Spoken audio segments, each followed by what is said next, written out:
As I grow year by year, there's always a stronger sense of nostalgia for the things that raised me. The childhood cartoon that inspired my stories, the music that gave me the confidence to sing, and the video games that began my passion for making content. It is Nintendo that raised me, and it is Nintendo that I still mostly play as an adult. I don't remember acquiring the Nintendo 64, I just remember it always being there, along with its predecessor systems. But I was 9 years old when the GameCube was fully released, and I fully remember acquiring it the next Christmas over. My brother and I unwrapped it weeks before Christmas because we just had to see it. A few months later, my brother brought home Animal Crossing. I remember he had the Nintendo Power, too, and put the poster on his wall. It was his game that he let me play, but I fell so hard for it that I offered him one of my games, and he gave it to me. Animal Crossing was all mine, and it always has been.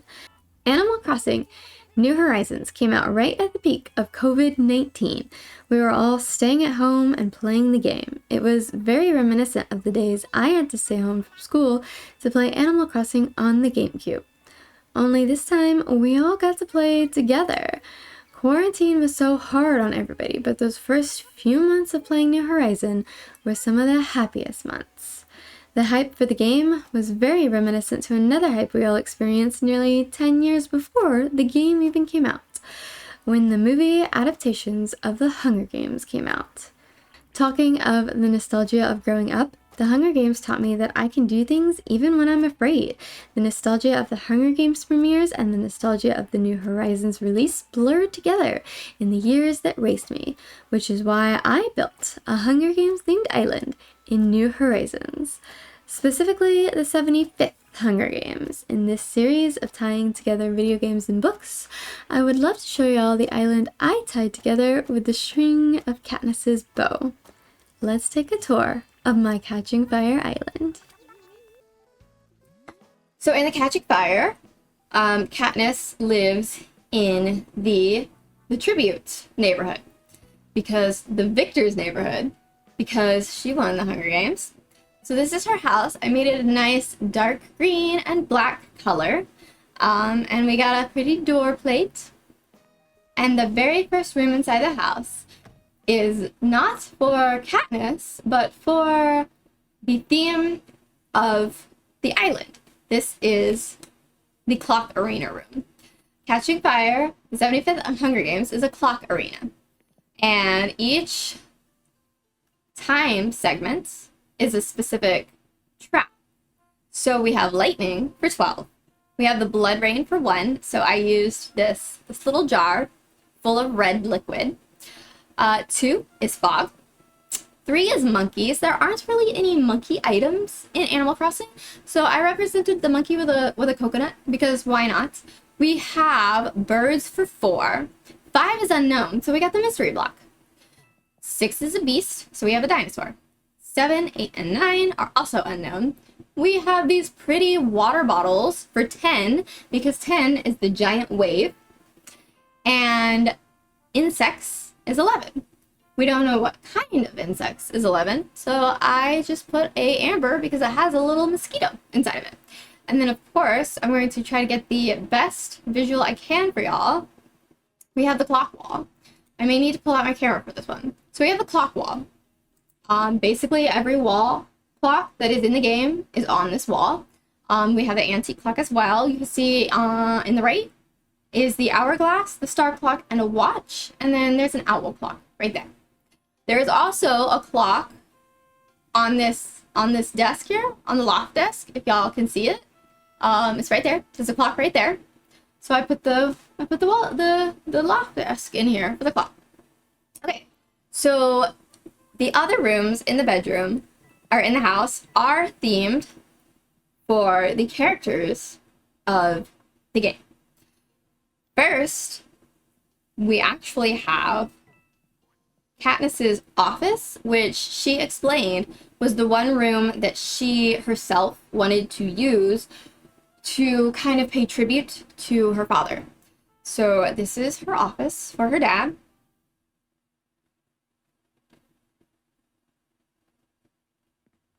and it's really just a simple room, but this is an office that a father would love. And if you remember, Snow came into her office one day and he left a white rose. I did not leave a white rose in the office because there are white roses all over the island, but that is what happened. And so then, because we have her dad's office, her mom gets a room as well. And her mom is the medic, more or less, of District 12, and she uses medicinal herbs, so we have a lot of plants around. And if you will remember, Gale gets whipped in the beginning of Catching Fire, and they have him laying on the table in the medical room. So that's what this is. It's a little morbid, a little gory, but that's what happened. And of course, even though Katniss was still unsure of her love for Peeta in the beginning of Catching Fire, Peeta gets a bakery. He just has to have a bakery. So here's his bakery.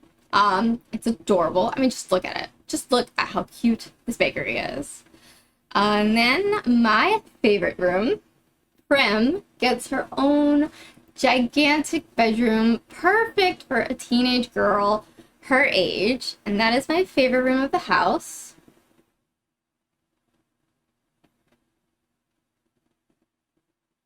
Here it is. It's pink and blue with touches of red, and honestly, if I was a 15-year-old girl, I would want this bedroom. And so then all I had left was the basement, and I realized Katniss herself doesn't have a bedroom, so that is what the basement is given to. Katniss's bedroom. So Katniss's bedroom is very simple. I gave her a bathtub because of the beginning scene in The Hunger Games when she was getting ready in the first book. And of course, she has to have a wedding dress because, you know, Cinna made her a wedding dress for her and Peeta to get married, and Snow made her wear it for the interview. Okay, so I am going to start where the book itself started, and that was at the lake in District 12 with Gale. So we made the lake my rock garden, and my rock garden moves into the mine that is in District 12. The next part from the beginning is when they go on their Victor tour. And so they start at the train station. So we are going to go to the train station. Okay, so here we are at the beginning of the railroad. So they went along, you know, on the train to the capital. They went all around Panem. They didn't just go to the capital. They went to every district to speak to the people at the district. This is the TV station, you know, because they were on TV the entire time. This is the tunnel that they have to go through. Over here is the train stop, and apparently a fossil that I did not manage to find. And this, of course, are the people greeting them at the Capitol, because the Capitol was their final stop on the Victor Tour. For the Capitol, I used all of the festival furniture because the people in the Capitol, they're party animals, and they're super colorful. They change their hair, they change their eyes, they change their skin. So we went super colorful for the Capitol. And now we can go back to District 12. Because from District 12, that is when Katniss finds out that she has to go back into the Hunger Games. And from District 12, we can start in the Hunger Games arena. So the first thing I'm going to do is I am going to show you all my map. Because I made a clock on the map. As you can see in the bottom left of the map, it takes up that whole huge section. The houses are in a circle because they are the clock arena, but they also represent each district. So each segment of the clock is going to show the track that was in that clock segment in the arena, but also the district's services towards the capital. So obviously District 12 is the big one, right? Because it is the lightning strike, and that is how Katniss escapes the arena. But it is also coal, so that's why we have the rock garden behind here, and it is where Katniss and Prim live. So as you can see, we have a kitty cat here, and there's a kitty cat on the jacket. That's for Prim. I have a pile of bones in every segment that a tribute died in during the arena, and in District 12 it is believed that 2 districts died at the end right before Katniss shot the arrow at the force field. And then of course we have some primroses too.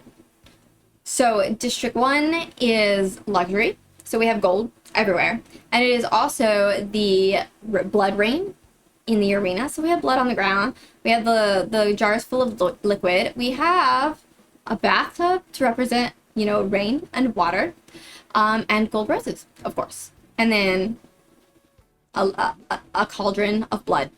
And somebody died in District 1 as well. It was Johanna's tribute partner from District 7. And then we have fog, the poisonous fog of segment 2. So we have humidifiers everywhere, and this is a fragrance diffuser. And then District 2 is masonry, so we have a lot of stonework, but they also build the trains and the weapons for the capital. So we have a train and we have a weapon. District 3 is the monkeys, and that one is super difficult because there aren't any monkey related items. There are only monkey villagers. But District 3 ended up being where my plaza is just because of how my map ended up.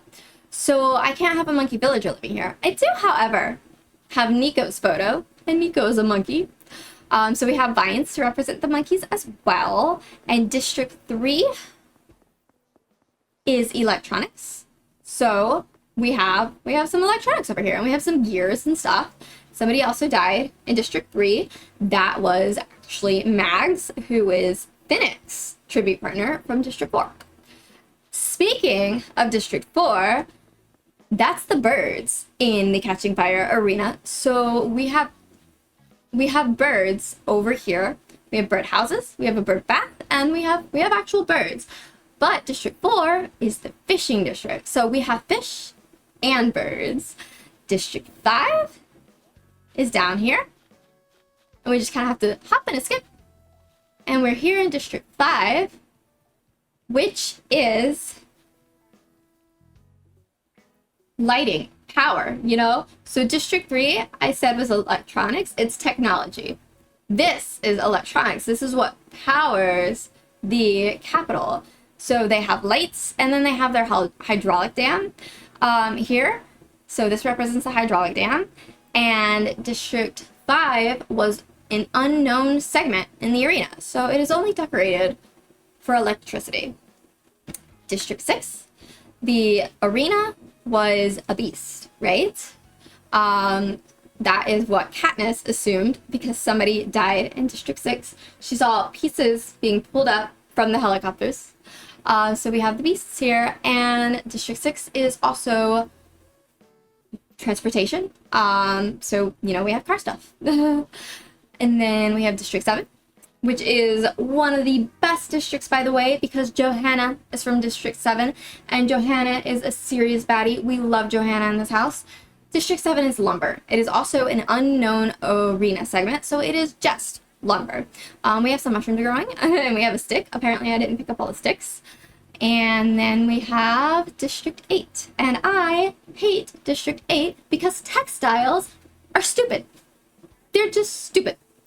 There's almost, you can see I found some furniture, but there was no way to make it, in my opinion, aesthetically pleasing.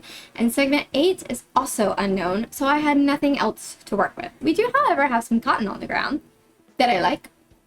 District 9 was my favorite district to do. It is wheat, and I am obsessed with how my wheat district came out.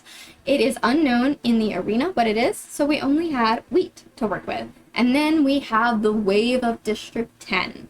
So District 10 has a little pond. Rory is using the pond. He's adorable.